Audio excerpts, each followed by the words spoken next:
se zvedá Alfredův stín, Wessex se v horni a popelu dusí.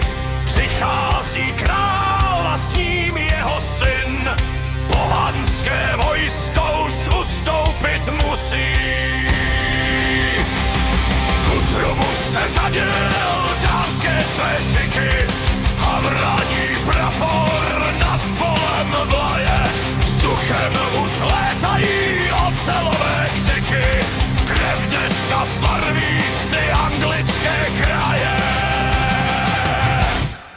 U Edingtonu se láme náš osud, ze štítu stojí pevná a chladná slyšení bohů, co nezněli dosud.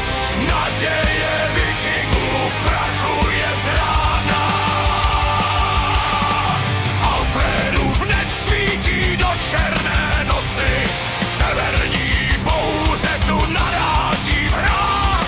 Konec je plenění, konec je moci, dneska ten vikingský zlomí ve vás. Dánové útočí, sekery svítí, štíty však drží, ta zeď je jak skála. Každý z nás v hrdle tu hořkost teď cítí, smrt si dnes bohatou oběť už vzala.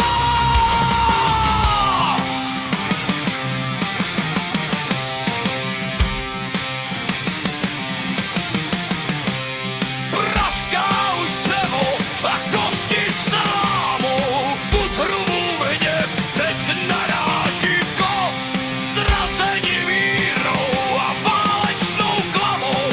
Anglická země je krví svých vdov.